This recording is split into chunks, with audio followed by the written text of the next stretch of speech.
Hi friends, I'm Chelsea and I'm here with the Quick to Judge book challenge.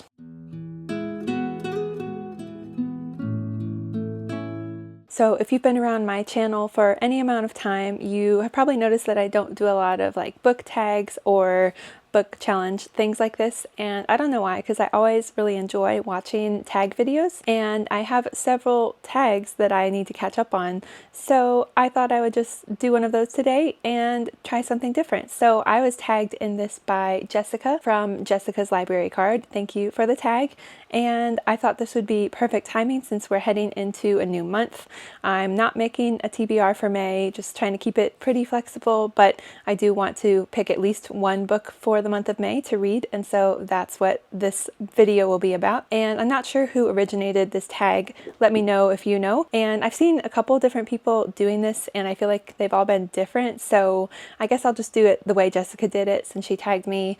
And so how it works is you pick 5 to 10 books to read the first paragraph, and then you rank them based on their opening sentence or opening paragraph, I guess whichever one kind of hooks you the most. And then whichever book wins the top spot, that will be the book that you choose to read. I am notoriously bad at ranking things and picking favorites and making decisions in general, so this might be a challenge. It's in the title, so I definitely need a challenge. Hello to my cat. So I picked mostly books from my spring TBR or just my general 2025 TBR, and then just a couple other random books. I don't have any sequels here, of course. I don't want to spoil anything. So most of these are standalones. A couple are the first in a series. I'm just gonna jump right in and start to read the opening paragraph of the first book. So the first book I've chosen is Ordinary Grace by William Kent Kruger. This is actually my in-person book club pick for the month of May, so I know I'll definitely be reading it, but if it wins this challenge, then I'll be reading it sooner than later. I do have a couple books already lined up, like buddy reads, but as soon as I finish those, then I'll probably read whatever book gets chosen at the end of this video.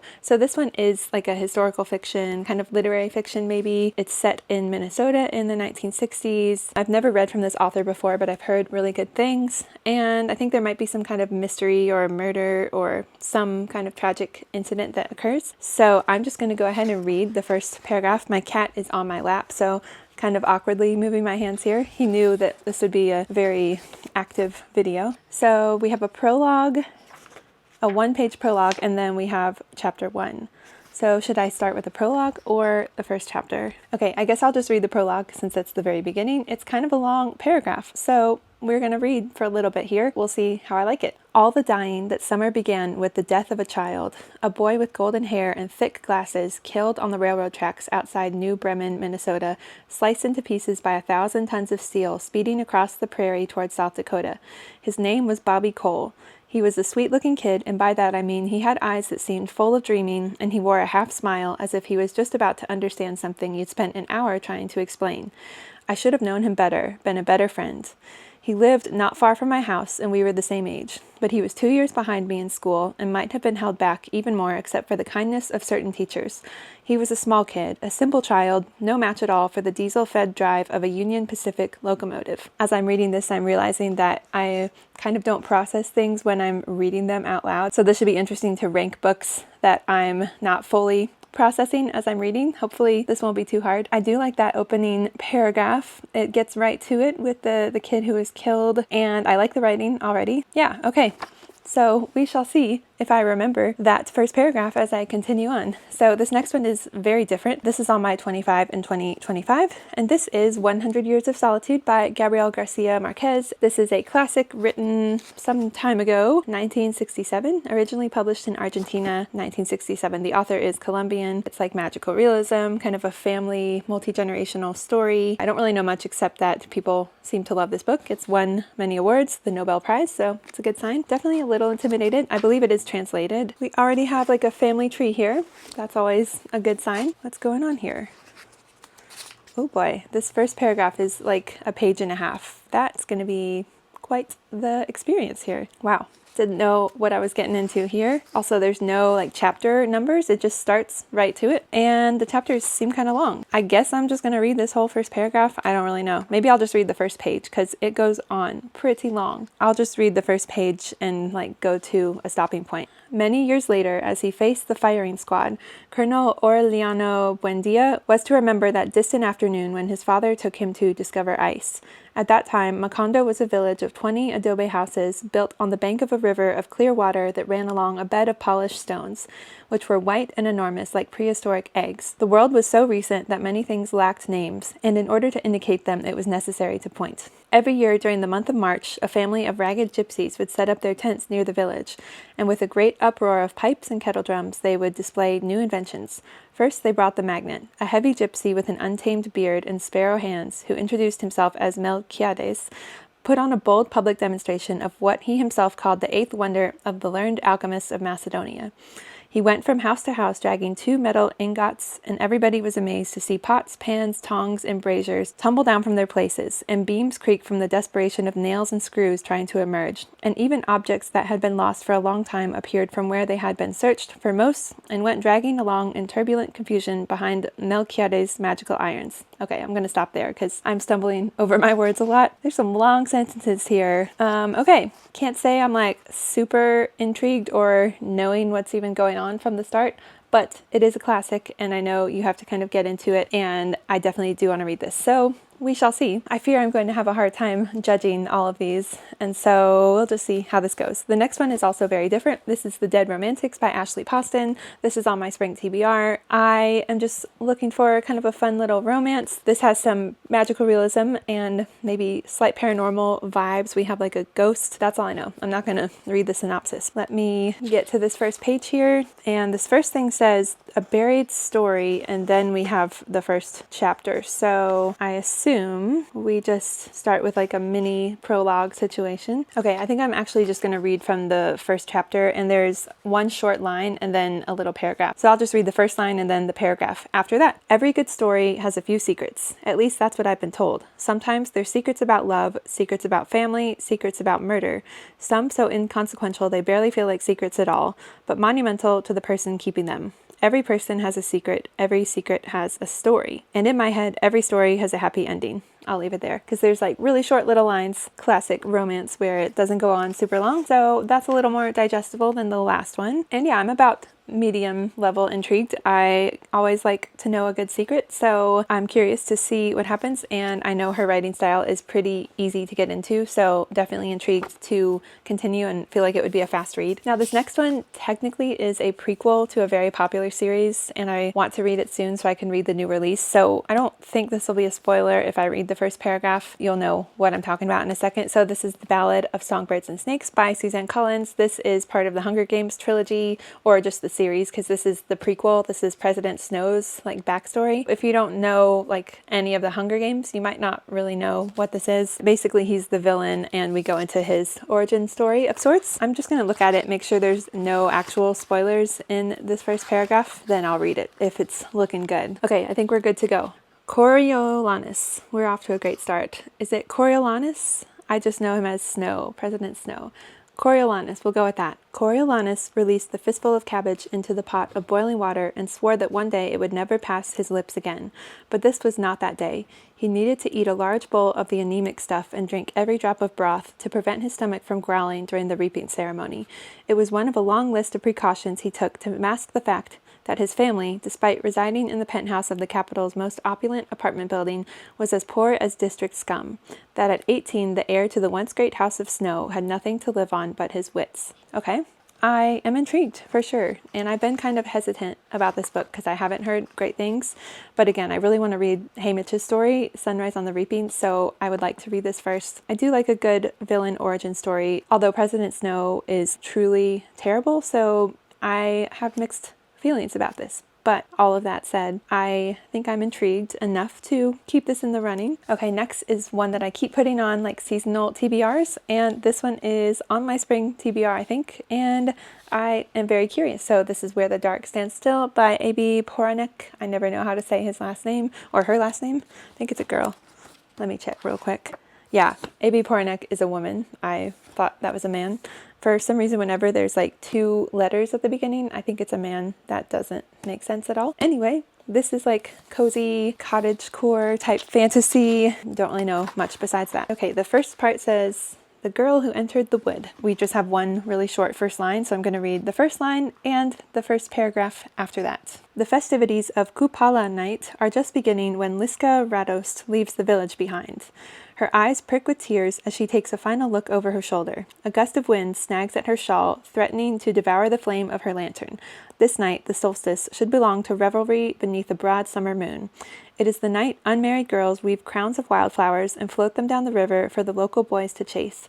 The night that folk songs are sung to the roar of a joyful bonfire. The night when villagers pray to God for fertile fields and livestock and wives. But most importantly, it is the night that, according to legend, the fern flower will bloom. Very evocative and atmospheric already. There were a couple words that I didn't really know how to pronounce. I think this is based off of Polish folklore. I think that's what I've heard. So there might be some words that I'm not familiar with, but I'm intrigued to try like a different type of folklore and just a fantasy in general. I think there's romance in this and I'm really craving that. I like that first section, first paragraph. Feels like it'll be a very atmospheric and descriptive book. So that's a good start. Okay, changing it up a lot, but this is also on my spring TBR. We have Blue Sisters by Coco Mellors, just a literary fiction about three sisters really, because they've lost their fourth sister and so they're dealing with the grief of that. Just kind of a family drama, family story. This is a used copy and from right off the bat we have some underlines here. Not sure how I feel about that, but it's what you get when you buy books used, I guess. So we have a prologue and then we have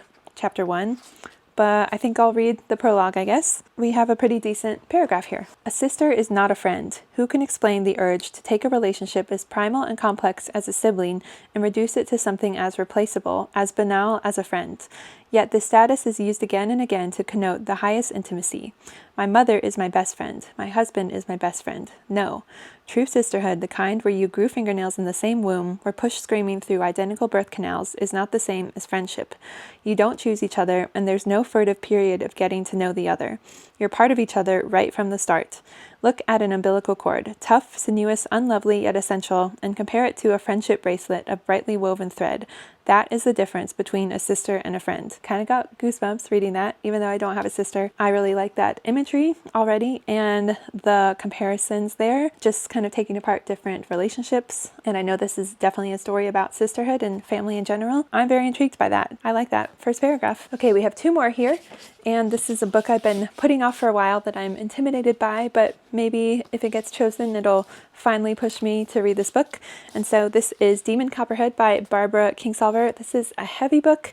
It's pretty long, I think, just over 500 pages, so not too bad, but feels like a hefty book, and it's serious subject matter. So this is contemporary literary fiction, maybe in a historical setting or maybe in the present day. I'm not sure, but I know it's based off of David Copperfield, which I have not read, and I don't plan to read. I know it takes place in Appalachia, and it deals with a lot of heavy topics. So we'll see if I'm feeling up to a heavier read, but let's read this first part here. We just start right with chapter 1, and just looking through it looks like the chapters are pretty short, which is really nice when you have a longer book. I feel like that makes it feel a little less intimidating, so it already has something going for it. I'm going to read the first two paragraphs because the first one is only 2 sentences. First, I got myself born. A decent crowd was on hand to watch, and they've always given me that much.